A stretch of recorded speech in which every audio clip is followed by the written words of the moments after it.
Bonjour, dans cet exercice, on considère 3 points M, N et P dans un repère du plan, d'accord? Et donc ils sont tous les deux constitués de coordonnées. Ton abscisse, par exemple pour M-5 et ton ordonnée 2. Voilà. Et on me demande, première question, de calculer les coordonnées des trois vecteurs NM, puis PM, puis PN. Alors, je te rappelle à droite ici, pour calculer les coordonnées d'un vecteur AB, il faut bien faire attention, je t'ai mis ici une petite flèche rouge, il faut d'abord mettre le point B, le point extrémité de ton vecteur en premier, et lui soustraire les coordonnées du point ici A ou du point origine, et ne pas faire le contraire comme ça vient, d'accord? Fais bien attention. Donc c'est parti, je dois calculer les coordonnées de NM, je vais m'organiser, je vais te remettre les mêmes petites couleurs pour t'aider. Mais si tu veux, l'objectif c'est de t'en passer au plus vite. Donc avec ton crayon, tu mets donc en premier les coordonnées de M qui sont -5 et 2. Et tu soustrais les coordonnées de N. Et N c'est 3 et 4. Donc voilà. Et ensuite, par ligne, tu fais ton calcul. Donc l'abscisse résultante de -5, -3, c'est -8, qui sera donc l'abscisse de ton vecteur NM. Et 2, -4, -2 sera l'ordonnée de ton vecteur NM. On continue pour PM, exactement pareil pour ce vecteur PM. Donc, vecteur PM, je mets en premier, attention, le point qui est l'extrémité CM, donc je remets -5 et 2 ici. Et je vais soustraire les coordonnées du point P qui sont 6 et -7. Attention, 6 et du coup -7, ça fait -7 et du coup +7.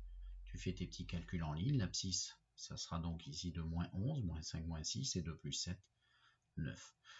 Pour le vecteur Pn, le troisième, et bien là je n'ai plus mis les couleurs, c'est à toi d'apprendre tes formules correctement, donc je mets plus de couleurs, c'est parti. Donc le point qui termine, je te rappelle, c'est donc le point N, donc le point N c'est 3 et 4, donc c'est lui que l'on doit mettre en premier. Tu vois, je mets en colonne, tu mets témoin, tu t'organises de façon à ce que ça devienne facile et sans difficulté particulière. Donc le point N, j'ai mis 3 et 4, et donc je dois soustraire les coordonnées du point P, 6 et -7. Donc 6, et attention, comme -7, -7, +7. 4 plus 7, ça fait 11 ici. Donc l'ordonnée de Pn est 3, -6, -3. Voilà, qui clôture cette question. Ensuite, donc, petit 2, en déduire les coordonnées de leur opposé. On veut l'opposé de ces trois vecteurs. Alors, je te mets un petit rappel sur ta droite. Donc, l'opposé de ton vecteur BA, ben en fait, l'opposé du vecteur BA, c'est -AB. C'est ce que je t'écris là. C'est -AB. Voilà. L'opposé de B vers A, c'est -A vers B. D'accord? Et du coup, c'est -1 fois le vecteur AB. Et -1 fois le vecteur AB, ça veut dire qu'en fait, chacune des coordonnées va être multipliée par ce coefficient. Donc c'est ta règle de calcul, s'il y avait eu 4 ici, on aurait fait x4, aussi bien l'abscisse du vecteur qui est après, c'est-à-dire AB, et x4, pardon, j'ai dit l'abscisse et l'ordonnée ici, et là l'abscisse. Donc en fait, on va démultiplier par ce coefficient par -1, et du coup, ça va te donner le vecteur en fait BA. Si tu multiplies par -1 chacune des lignes, ben ici tu vas obtenir du coup plus XA moins XB. Ici, plus YA moins YB. Ben oui, c'est les coordonnées du vecteur AB. Donc en fait, tu retiens l'opposé d'un vecteur, il suffit de multiplier par -1 ses composantes. Donc c'est parti. Eh bien le vecteur NM, donc son opposé c'est NM, ou alors tu peux mettre -NM. Ben, -NM, d'accord, je te le mets en remarque là maintenant, c'est en fait MN en vecteur. Et bien ses composantes, ses coordonnées sont pas -8 et -2, puisque je fais x -1, c'est donc 8 et 2. Voilà. De la même manière, l'opposé de PM, qui est en fait égal au vecteur MP que je ne vais pas écrire, eh bien c'est l'opposé de -11 et de 9 qui est au-dessus, d'accord? Je suis bien mon laser, donc là c'est -11 et 9, donc l'opposé de PM, et bien je vais prendre +11 et -9, je multiplie par -1, donc +11 et -9. Enfin, PN, ben son opposé c'est -PN, et -PN, ben ses coordonnées seront donc pas -3 qui est juste au-dessus, que tu visualises avec moi, mais +3, et non pas 11, mais -11. Voilà. Question numéro 3. Calculer les coordonnées du vecteur Pn plus Nm moins Pm. Alors tu vois déjà, je vais te rappeler une petite formule de calcul parce que je pense que c'est l'objectif de cet exercice, de te rappeler cette petite formule, mais d'ailleurs je vais te la rappeler tout de suite. Elle est sur ta droite. Donc en fait, si tu as les coordonnées de deux vecteurs, disons U c'est x et y et v c'est x' et y' dans un repère du plan, eh bien le vecteur U plus v, ses coordonnées vont être donc, si tu regardes bien, x, y ici, celle de U, plus, et v, x', y'. Et en fait, voilà, si tu fais la somme des abscisses, tu obtiendras donc l'abscisse de U plus v, et si tu fais la somme des ordonnées de ces deux vecteurs, tu obtiendras l'ordonnée de U plus v. Et si tu avais eu un moins, eh bien les coordonnées de U moins v auraient été x moins x', et y moins y'. C'est tout. Voilà, quand tu as des coordonnées avec du calcul entre des vecteurs, où tu as des additions ou des soustractions. Alors moi, je vais te proposer deux méthodes. Je vais faire celle-ci en premier, puis j'en vois une autre déjà. Si tu observes bien ici le calcul qu'on te demande, je viens d'en visualiser une autre. Mais je ne vais pas faire celle-ci en premier.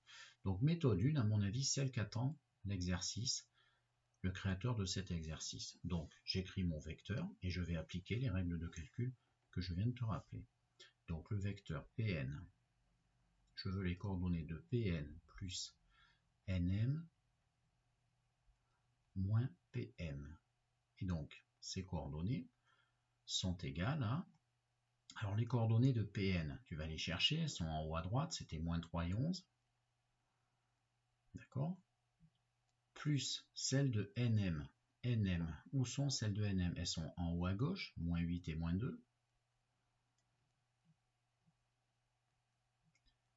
Moins, alors moins Pm, eh bien je vais enlever les coordonnées de Pm. Pm, en fait, elles sont au milieu, tout en haut, moins 11 et 9. Et ensuite, eh bien, je vais appliquer les deux rappels que je viens de te mettre pour faire un énorme calcul. D'accord? Tu vois? Bon, je vais un peu rater ma parenthèse, je vais la revoir tout à l'heure. Donc en haut, si tu regardes bien la ligne du haut, eh bien, je vais faire moins 3, plus moins 8, moins 11. C'est parti. Donc moins 3, plus moins 8, et puis un moins 8, hein, moins 11, plus 11. Voilà pour l'abscisse de ce grand, de cette somme de 3 vecteurs.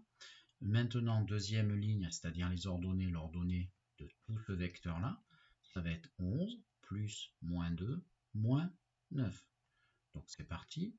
11 plus moins 2, ben, autrement dit moins 2, moins 9. Tu fais tes petits calculs et ça fait quoi?